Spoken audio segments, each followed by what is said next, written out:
स्वागत है आपका अपने YouTube channel A to Z सूचना में।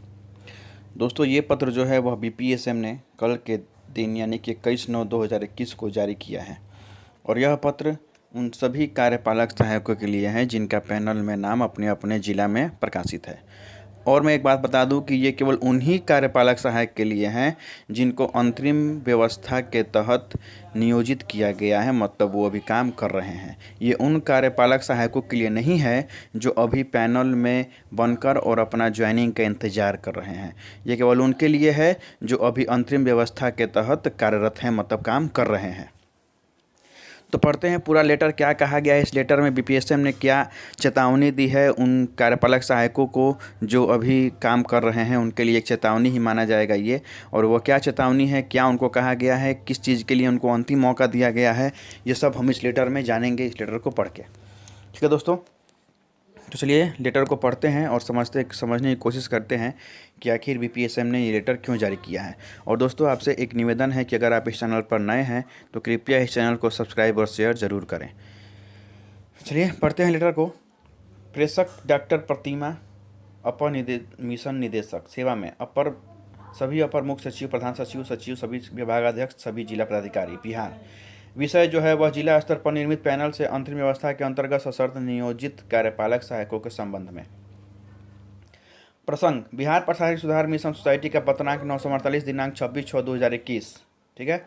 महाशय, उपर्युक्त विषय के संबंध में कहना है कि बिहार प्रशासनिक सुधार मिशन सोसाइटी की शासी परिषद की 25वीं बैठक के अंतरिम व्यवस्था के तहत जिला स्तर पर निर्मित कार्यपालक सहायक के पैनलों से सशर्त नियोजन किए जाने के निर्णय के क्रम में नियोजित कार्यपालक सहायकों की नियोजन अवधि का विस्तार समय समय पर किया जाता रहा है। अंतिम विस्तार प्रासंगिक पत्र द्वारा दिनांक 31/8 तक किया गया है। यहाँ यह कहा गया है कि जो भी अंतरिम व्यवस्था के तहत जो भी कार्यपालक अपने अपने जिला में पैनल में बने हुए थे, तो उसमें से कुछ कार्यपालक सहायकों का अंतरिम व्यवस्था के तहत ज्वाइनिंग दिया गया था और उनकी कार्यावधि में समय समय पर विस्तार किया जाता रहा है और अंतिम विस्तार जो है वह 31/8/2021 तक किया गया है। आगे कहा गया है कि दिनांक 31/7/2021 को अंतरिम व्यवस्था के तहत नियोजित कार्यपालक सहायकों हेतु दक्षता परीक्षा का आयोजन किया गया था, जिसकी सूचना बिहार प्रशासनिक सुधार मिशन सोसाइटी का पत्रांक इतना दिनांक 9/7/21 द्वारा सभी जिला पदाधिकारी को दी गई थी। यहाँ यह कहा जा रहा है कि दिनांक 31/7/2021 को अंतरिम व्यवस्था के तहत जितने भी कार्यपालक सहायक थे उनका एग्जाम लिया गया था, CBT एग्जाम लिया गया था और इसकी सूचना सभी जिला पदाधिकारी को 9/7/2021 को लेटर जारी करके दिया गया था। जिलों से प्राप्त सूचना के अनुसार अंतरिम व्यवस्था अंतर्गत नियोजित कार्यपालक सहायकों की कुल संख्या 2232 है, जिसमें से मात्र 731 कार्यपालक सहायकों का ही निबंधन दिनांक 31/7/2021 को आयोजित दक्षता परीक्षा हेतु जिलों द्वारा किया जा सका। निर्धारित तिथि को मात्र 150 कार्यपालक सहायक की परीक्षा में सम्मिलित हुए। उक्त परीक्षा के परीक्षाफल का प्रकाशन प्रक्रियाधीन है। मतलब कि जो भी अंतरिम व्यवस्था के तहत कार्यपालक सहायक थे उनकी संख्या टोटल 2232 थी, जिसमें से मात्र 731 कार्यपालक सहायक ही अपना परीक्षा के लिए, जो 31/7 को एग्ज़ाम होने वाला था, उस परीक्षा के लिए केवल 731 कार्यपालक सहायकों ने ही अपना रजिस्ट्रेशन करवाया था और उसमें से भी 731 में से मात्र केवल 150 कार्यपालक सहायक ही परीक्षा देने पहुँचे थे। बाकी कार्यपालक सहायक परीक्षा देने नहीं पहुँचे थे और जो भी परीक्षा देने कार्यपालक सहायक पहुंचे थे 150, उनका जो रिजल्ट है वो अभी अंडर प्रोसेस है, मतलब प्रक्रियाधीन है। आगे पढ़ते हैं। उपरोक्त वर्णित स्थिति में संविदा के आधार पर अंतरिम व्यवस्था के अंतर्गत विभिन्न विभागों कार्यालयों में सशर्त नियोजित एवं कार्यरत कार्यपालक सहायकों के संबंध में निम्नलिखित निर्णय लिए गए हैं। जो भी ऐसे कार्यपालक सहायक हैं जिनका अंतरिम व्यवस्था के तहत नियुक्ति किया गया था, उनके बारे में कुछ निर्णय लिया गया है, वो देखते हैं निर्णय क्या है। 1 नंबर, अंतरिम व्यवस्था के अंतर्गत नियोजित वैसे कार्यपालक सहायक जिनके द्वारा बेल्ट्रॉन द्वारा दिनांक 31/7/21 को आयोजित दक्षता परीक्षा में रजिस्ट्रेशन नहीं किया गया है अथवा जो रजिस्ट्रेशन के उपरांत बेल्ट्रॉन द्वारा आयोजित दक्षता परीक्षा में सम्मिलित नहीं हुए, को भविष्य में होने वाले अगली परीक्षा में सम्मिलित होकर उत्तीर्ण होने हेतु एक और मौका दिया जाएगा। मतलब कि जो भी कार्यपालक सहायक ऐसे हैं जो बेल्ट्रॉन द्वारा जब 31/7/21 को एग्ज़ाम लिया गया था सीबीटी एग्ज़ाम, उसमें जो कार्यपालक सहायक अपना रजिस्ट्रेशन नहीं करवाए थे और वैसे कार्यपालक सहायक जिन्होंने रजिस्ट्रेशन करवाया था लेकिन वो परीक्षा देने नहीं गए थे, उनके लिए यह एक वार्निंग है कि उनके लिए एक बार और एक मौका दिया जाएगा कि वो अपना रजिस्ट्रेशन कर लें या फिर अपना एग्ज़ाम देने भविष्य में जब फिर एक बार मौका दिया जाएगा तो अपना एग्ज़ाम देने ज़रूर जाएँ या अपना रजिस्ट्रेशन ज़रूर करवा लें।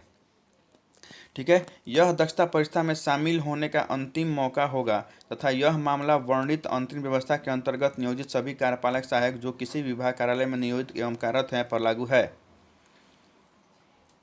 यह कहा जा रहा है कि यह दक्षता परीक्षा जो है वह सभी कार्यपालक सहायक के लिए लागू होगा जो भी अंतरिम व्यवस्था के तहत अभी जो भी अंतरिम व्यवस्था के तहत अभी नियोजित हैं और वे उन 150 कार्यपालक सहायकों को छोड़कर बात की जा रही है जो परीक्षा में सम्मिलित हो गए हैं।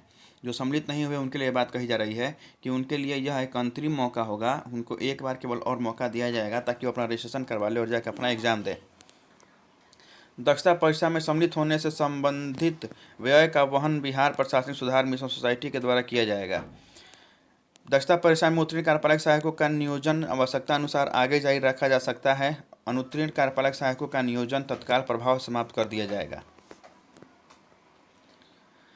यहाँ पर यह कहा जा रहा है कि जो भी दक्षता परीक्षा में व्यय आएगा, खर्च आएगा, उसका सारा वहन जो है वह बिहार प्रशासनिक सुधार मिशन सोसाइटी मतलब बीपीएसएम करेगा। अभी कुछ दिन पहले सम्राट चौधरी के यहाँ कार्यपालक सहायक जब गए थे मिलने के लिए तो वहाँ पर उन्होंने यह भी बात कही थी कि उनके पास 250 रुपये नहीं हैं ताकि वह फिर से अपना रजिस्ट्रेशन करा सकें और एग्ज़ाम दे सकें। तो यहाँ पे यह कहा जा रहा है कि आपको पैसा देने की आवश्यकता नहीं है, जो भी आपका व्यय आएगा आपके एग्ज़ाम देने में या फिर जो भी आपका रजिस्ट्रेशन करने में व्यय आएगा उसका सारा वहन जो है वह बिहार प्रशासनिक सुधार मिशन मतलब बीपीएसएम करेगा। ठीक है, अनुत्तीर्ण कार्यपालक सहायकों का नियोजन तत्काल प्रभाव से समाप्त कर जाएगा। और यहाँ पे यह कहा जा रहा है कि जो भी कार्यपालक सहायक अनुत्तीर्ण होंगे तो उनका नियोजन तत्काल प्रभाव से समाप्त कर दिया जाएगा, मतलब कि जहाँ वो काम कर रहे हैं वहाँ से उनको हटा दिया जाएगा।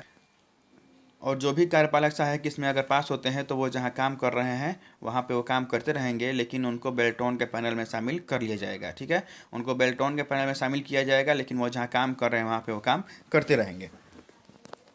आगे पढ़ते हैं। 2 नंबर, उक्त क्रम में अंतरिम व्यवस्था के अंतर्गत नियोजित वैसे कार्यपालक सहायक जो बेल्ट्रॉन द्वारा दिनांक 31/7/21 को आयोजित दक्षता परीक्षा में सम्मिलित हुए हैं परंतु दक्षता परीक्षा में अनुत्तीर्ण हो जाते हैं को भविष्य में होने वाले अगली दक्षता परीक्षा में सम्मिलित होकर उत्तीर्ण होने हेतु एक और मौका दिया जाएगा। यहाँ यह कहा जा रहा है कि 31/7/2021 को जो भी एग्ज़ाम हुआ था जिसमें 700 कुछ अभ्यर्थी शामिल हुए थे, रजिस्ट्रेशन करवाया था, इसमें केवल 150 पहुँचे थे, तो उन 150 में से जो भी अगर फेल होते हैं कार्यपालक सहायक तो उनको एक और मौका दिया जाएगा भविष्य में होने वाले एग्ज़ाम में, क्योंकि भविष्य में एक बार और एग्ज़ाम लिया जाएगा। अब ये बेल्ट्रॉन कब लेगी वो बेल्ट्रॉन जाने, तो उसमें उन फेल अभ्यर्थियों को एक बार फिर दक्षता परीक्षा देने के लिए एक मौका दिया जाएगा। ठीक है, और उसमें अगर वो पास होते हैं तो फिर वो अपना नियोजन जारी रखेंगे और नहीं तो फिर उनको वहीं से उनका समाप्त नियोजन कर दिया जाएगा। ठीक है। 3 नंबर, अंतरिम व्यवस्था के तहत नियोजित कार्यपालक सहायकों का नियोजन अवधि जो दिनांक 31/8/21 को समाप्त हो गई है को दिनांक 31/10/21 तक विस्तारित किया जाता है।